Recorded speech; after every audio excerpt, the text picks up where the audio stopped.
Faut-il acheter un carrelage à prix discount? Qu'on achète un carrelage à prix discount ou non, ce n'est pas la bonne question. Les salles de carrelage discount sont douées pour dénicher les meilleures affaires. Ils proposent des lots et des fins de série et vous pouvez y trouver votre bonheur. Question de discount ou question de qualité? C'est plutôt une question de rapport qualité-prix. Ce n'est pas facile de choisir son carrelage quand les prix vont de 10 à 150 euros au mètre carré. C'est important pour un magasin de carrelage, y compris les magasins de carrelage discount, d'avoir des choix commerciaux en stock qui répondent à tous les budgets.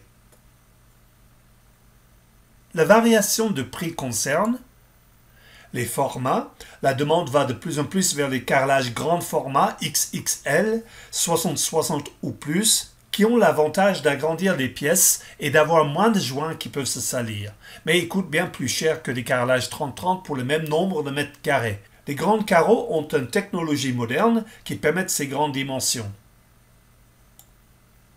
Le choix commercial. Mais ces différences de prix pour revêtir vos sols peuvent cacher d'autres détails importants comme la qualité, la matière, les formats, la durée de vie et surtout si c'est un choix commercial.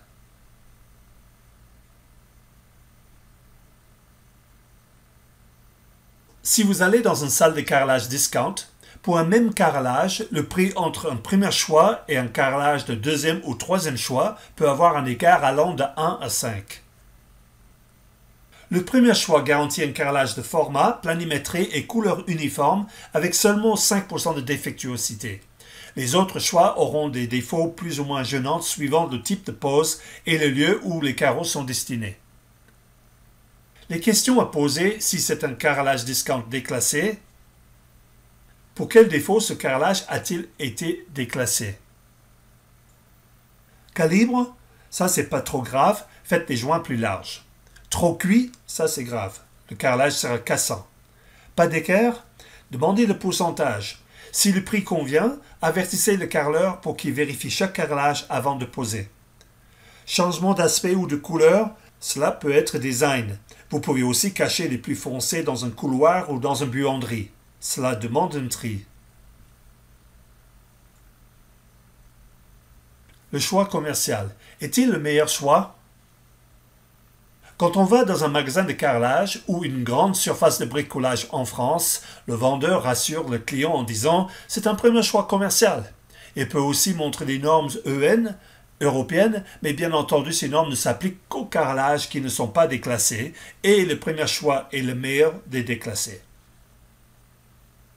L'usine avec qui je travaillais vendait des premiers choix moins chers et les acheteurs des grands groupes étaient à l'affût à tout moment pour les acheter. Mais les carrelages premium correspondent aux normes EN, européennes, concernant la planimétrie, la constance de la couleur et le calibrage. 2 mm de variation est toléré car il s'agit d'une cuisson. Et heureusement pour l'usine, les pays comme les États-Unis, le Japon et les pays du Moyen-Orient ne veulent rien d'autre que la version premium. Un carrelage premium au prix d'un déclassé? Je ne dis pas que de temps en temps l'usine déclassait un lot qui n'avait aucun défaut parce qu'ils avaient besoin de faire du chiffre d'affaires ou réduire leur stock. Si vous tombez sur un lot premium au prix d'un choix commercial, vous tombez vraiment bien. Mais si vous étudiez le guide de carrelage d'une grande surface de bricolage, vous verriez qu'il préconise 5% de carrelage défectueux dans les palettes de carrelage qu'ils vendent. C'est la preuve que c'est un carrelage déclassé qui est proposé et aussi une partie de la raison pour laquelle on vous incite d'acheter 10% en plus. Ce qui est plus grave, c'est qu'on fasse passer un deuxième ou troisième choix commercial pour un premier choix. Si vous achetez des lots, cela peut être un déclassé ou simplement une fin de série. Comme dans un magasin discount, quand tout sera vendu, il n'y en aura plus et vous ne pourrez pas en recommander. Ce n'est pas vous, l'acheteur, qui avez le problème.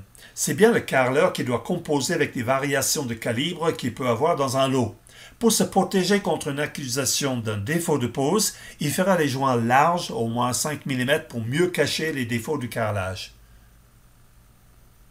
Les normes qui s'appliquent au choix commercial comme au premium. Les prix de carrelage sont directement liés au classement UPEC et PEI, qui déterminent leurs aptitudes à résister à l'usure, au poinçonnement, à l'eau et aux chocs et rayures. Plus un carrelage est résistant, plus qu'il est cher. Voici les normes qui peuvent vous guider dans votre choix. Le carrelage et ses classements PEI, UPEC et MOS. Les classements UPEC, normes françaises, ou PEI, normes européennes, sont censés d'apporter des gages de qualité pour le carrelage, ne sont à prendre en considération que par rapport à son usage.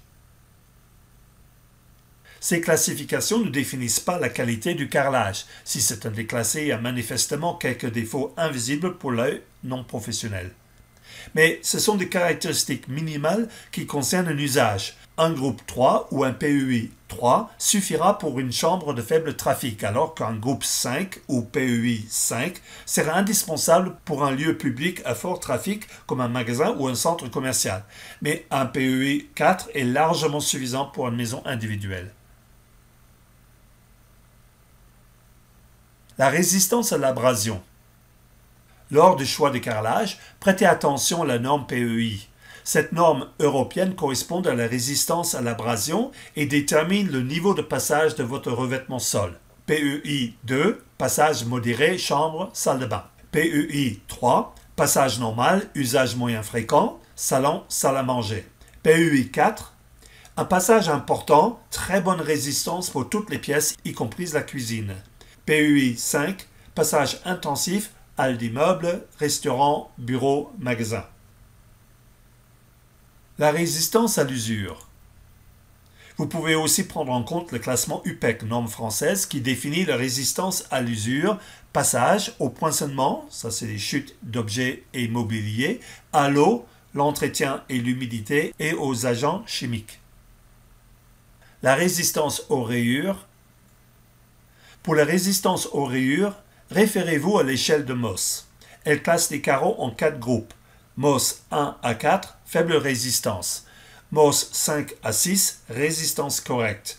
Mohs 7 à 8, bonne résistance. Et Mohs 9 à 10, très bonne résistance.